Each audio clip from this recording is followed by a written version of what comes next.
Hey everyone, welcome back. I'm excited for this deep dive. Me too. Yeah, Hi. I am. I am. Awesome. You're awesome. So we're going to be doing a deep dive into kind of how to succeed in university. And what's so cool is we're going to be looking at it through the lens of a syllabus that we found from a Yes. Moroccan university, which I think is super fascinating. It's really cool. I mean, I was really kind of captivated by the detail and the structure of this Yeah, syllabus. absolutely. Absolutely. So it's Sidi Mohammed Ben Abdallah University, the Islamic Studies Department. So right away, we know this is going to be Interesting. super interesting. Yeah. And Different. and different. And that's what we love about this, right? We want to see how do other cultures Yeah. approach this and how can we learn from that? Hmm. So one of the things that jumped out to me right away was just how much emphasis they put on the transition from high school to university. Oh yeah, absolutely. It's like a whole new world, right? Right. They even use the phrase pedagogical architecture. Yes. I love that. I was thinking about like walking into a new building. Mhm. You've got to figure out the layout. Exactly. Where's the bathroom? How to Yeah. get to class? Like all these different. You need a map. You need a map. Yeah. And in a way, that's kind of what the syllabus is. It is. And they talk about, the different ways you can learn there. You've got on-site learning, you've got distance learning, blended learning. Oh, interesting. All of that is kind of laid out. But what I thought was really cool was that they emphasized student rights A&D duties. Oh, wow. Like, here's what we expect from you, student, Yes. and here's what you can expect from us. I love that. Yeah. I love that because it really does set this tone of like, okay, we're in this together. It's a It's a partnership. it's a partnership. Yeah. Absolutely. Now, one of the things that might sound a little scary to some people is they talk a lot about autonomous learning. Yes. Which is essentially like taking ownership of your own education, right? Becoming a self-directed learner. Yeah. And Okay, so break that down for me. What does that actually mean? so what it means is understanding how you learn best. Are you someone who learns best by listening? Are you a visual learner? Do you need to kind of move around, be kinesthetic? And they encourage you to figure that out. Oh, that's so interesting because And I think that's valuable. I never thought about that when I was in university. Like, oh, there's different types of learners. Right. And I should figure out what works for me. So how would someone even begin to, like, figure out their learning style?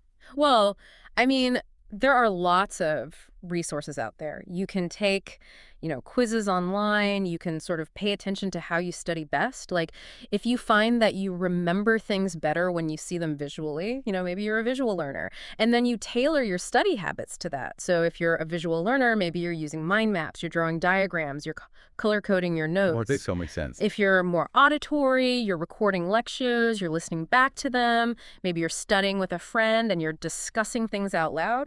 Yeah. Okay, that's making a lot more sense. I think that's really helpful. Yeah. Now, even if you do have all of that figured out, Right. there's a lot of information in university. Like, how do you even begin? Yeah, I mean, it's No, like drinking from a fire hose, right? Right.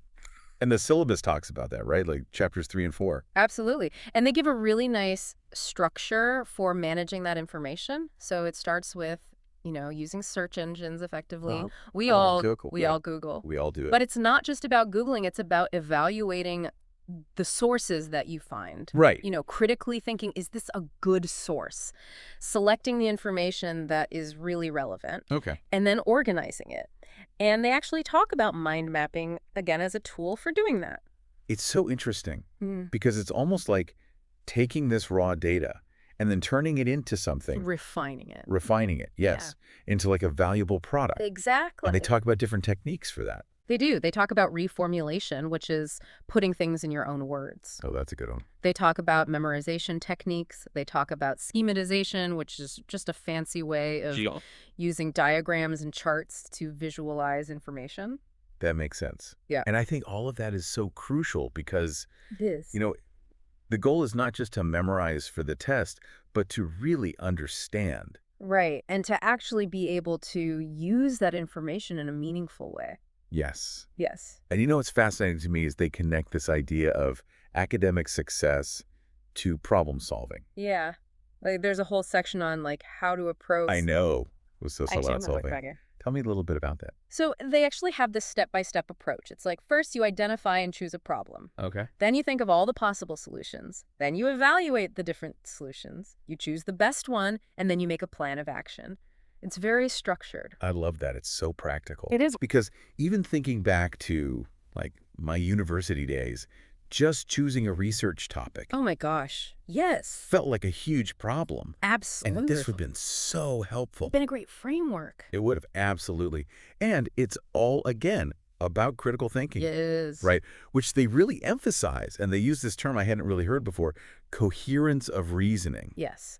And it's basically about constructing strong arguments. Making Hmm. sure your ideas flow logically, supporting your claims with evidence, Okay. thinking about counterarguments, and they even encourage you to consider alternatives in argument reasoning, which means being open to Right. different perspectives. So it's not just about being right, Yeah. but about really understanding all sides. Exactly. And being able to articulate your ideas Yeah. in a persuasive way. Yeah. I think that's so, so important. It is. So for all of you listening out there, whether you're thinking about going to university in Morocco or anywhere else in the world, Yeah. what we're learning here Mm-hmm. is it's not just about Hitting the books? hitting the books. Yeah. It's about becoming this Active. active learner, figuring out your style, managing information, and then, really Honing those critical thinking. honing those skills. Mm. Awesome. Well, any final thoughts you want to leave our listeners with? Yeah, we've talked a lot about this structured approach to problem solving, and I think it'd be interesting for listeners to think about how they could apply this to challenges Oh. outside of the classroom as well, in their personal lives, in their work. It's a transferable skill. I love that. Something to think about. Well, thank you so much for this deep dive. I feel like I learned a lot, Me too. and I hope everyone else did too. We'll see you next time. See you later.